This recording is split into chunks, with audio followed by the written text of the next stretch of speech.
ऋषि मुनियों की पावन धरती, देश धर्म का नाता है। कहते सारे लोग यही हैं, गो हमारी माता है। जाग उठो ओ भारतवासी, जाग उठो ओ भारतवासी, गो पर छुरियां चलती हैं। बंद करो गो माँ की हत्या, सारी जनता कहती है। बंद करो गो माँ की हत्या, सारी जनता कहती है।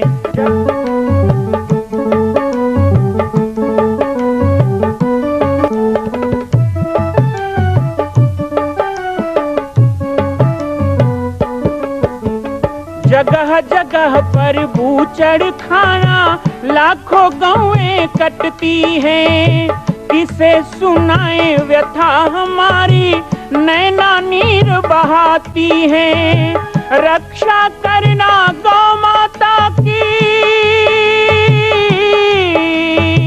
रक्षा करना गौ माता की, गीता ज्ञान सिखाती है।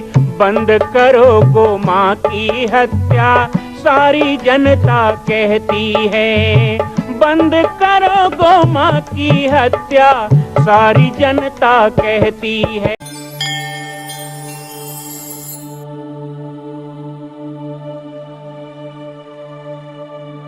तीन प्रकार का दान यज्ञ में कहा गया, वो तीन प्रकार का दान कौन कौन सा है, आज थोड़ी सी चर्चा कर लेते हैं।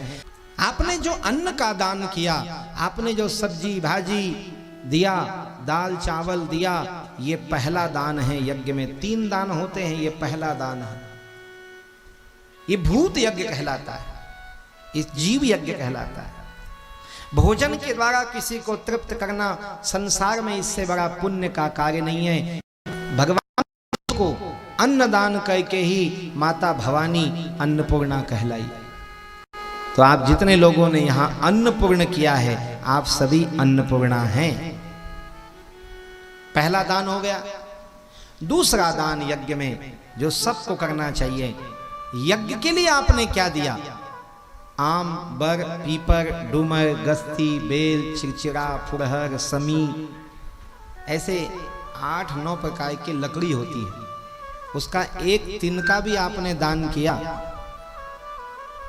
अच्छा चलो ये नहीं किया तो कंडा, अभी बीच कुंड को भरना है तो माताओं को थोड़ा थोड़ा कंडा लाना चाहिए, वहां देना चाहिए। वो घर में आप सहजता से करते हो। आपने यहाँ जो भी गोवंश है उसके गोबर से आप उपले बनाते हो, छेना बनाते हो, वो दो। समिधा में आपने जौ दिया, तीली दिया, एक एक मुट्ठी दिया। गाय का घी दिया, ये तो सबसे बड़ा दान है। गाय के घी से बड़ा कोई दान नहीं। कुछ लोग वहां से खरीद के भी दान कर रहे हैं, गौशाला का घी आया, घर का नहीं तो वहां, लेकिन किया नहीं किया तो करो। ये दूसरा दान है। यज्ञ में याज्ञिक पदार्थों का दान करना, समिधा या हविष्यान्न का दान करना, ये दूसरा दान है। अब हम तीसरे दान के बारे में आपसे चर्चा करें। तीसरा दान बहुत महत्वपूर्ण है, क्योंकि ये तीसरा दान नहीं दिया तो पिछले 2 दान व्यर्थ चले जाएंगे। आपने इतना सब कुछ दिया, वो व्यर्थ चला जाएगा। वो तीसरा दान है, और तीसरे दान को लेने के लिए ही यहाँ पर ये योगी आया है, ये संत आया है, और कोई उद्देश्य नहीं है। और वो तीसरा दान, तीसरी आहुति आपको यज्ञ में देना चाहिए, और वो ये है कि अपने जीवन में जितनी भी बुराई है उस बुराई को यहाँ चढ़ा दो, दान कर दो। वो हो गया सच्चा दान, तीसरा दान। कोई भी बुराई जीवन में, सबके जीवन में होती है, किसके जीवन में नहीं? विभीषण जी ने रावण को कहा रामचरितमानस के प्रसंग में, सुंदर कांड, सुमति कुमति सबके मुरहई, सुमति कुमति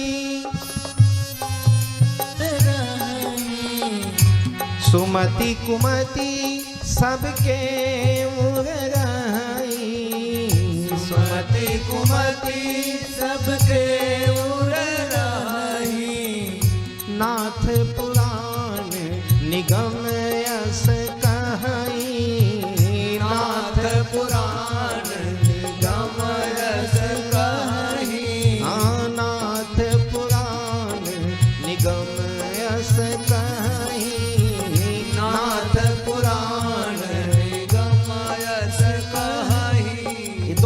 सबके भीतर है, बुराई किसके अंदर नहीं है। बुरा जो देखन में चला, बुरा न मिलिया कोई, जा दिन ढूंढा आपनो मुझसे बुरा न को। बुराई कहां नहीं है और बुराई कौन नहीं ढूंढता। यक्ष प्रश्न के महाभारत के युद्ध पर्व में यक्ष प्रश्न में युधिष्ठिर को जब पूछा कि वो सत्य क्या है, जैसे सब ढूंढते हैं। युधिष्ठिर जी कहते हैं बुराई। हम ऐसा सोचते हैं ना कि हम अच्छाई ढूंढने निकले हैं। आप यहां क्या ढूंढने आए हैं सब लोग?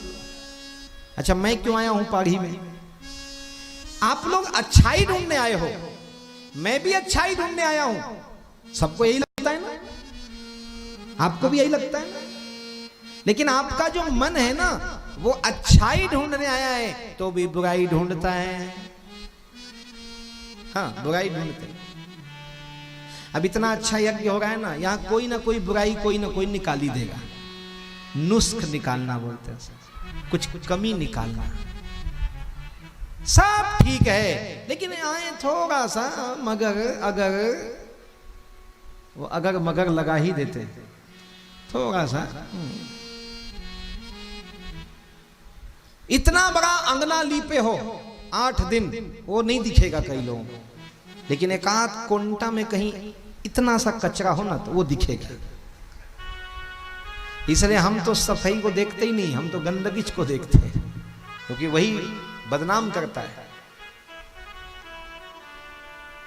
संसार की नियति ऐसा, वो संसार में कुछ ना कुछ ढूंढेगा। कबीर ने ऐसे ही कह दिया, संसार में बुरा ढूंढते हो, हर जगह बुरा ढूंढते हो, बुराई ढूंढते रहोगे और बुराई मिलेगी भी।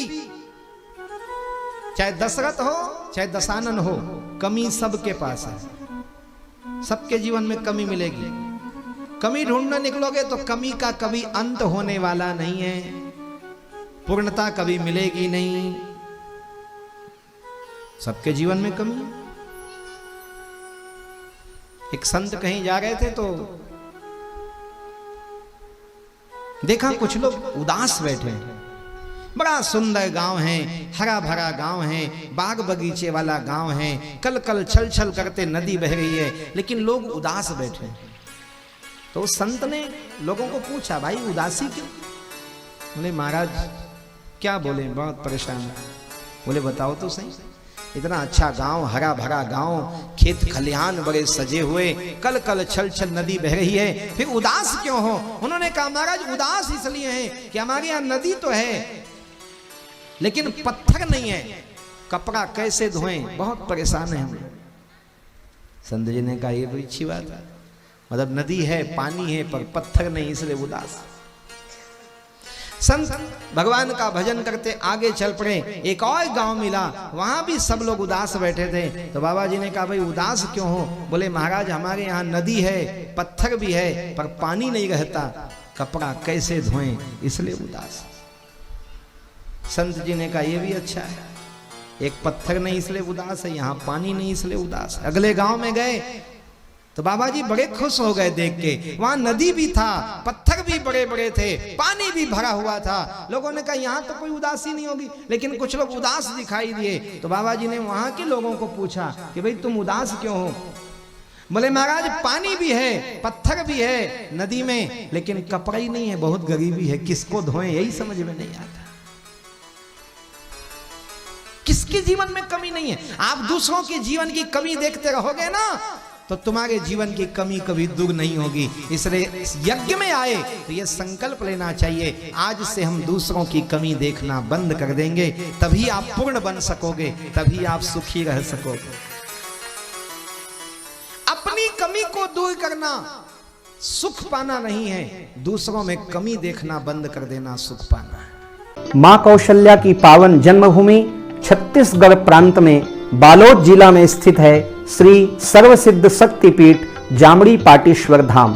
परम पूज्य सद्गुरुदेव राजयोगी बाबा जी की तपस्थली श्री पाटेश्वर धाम और विश्व के अद्वितीय मां कौशल्या जन्मभूमि मंदिर निर्माण का दर्शन करने और इसी प्रकार समसामयिक विषयों पर अपना ज्ञानवर्धन करने के लिए और 10,000 गायों के लिए बनने वाले श्री हनुमान नंदीशाला गो अभ्यारण्य का समाचार प्राप्त करने के लिए आप सभी देखते रहें YouTube चैनल पर राम बालक दास, और हमारे चैनल को आप सभी सब्सक्राइब करें, घंटी का बटन दबाएं ताकि आप सूचनाओं से जुड़े रह सकें। जय श्री राम, जय गौ माता, जय गोपाल।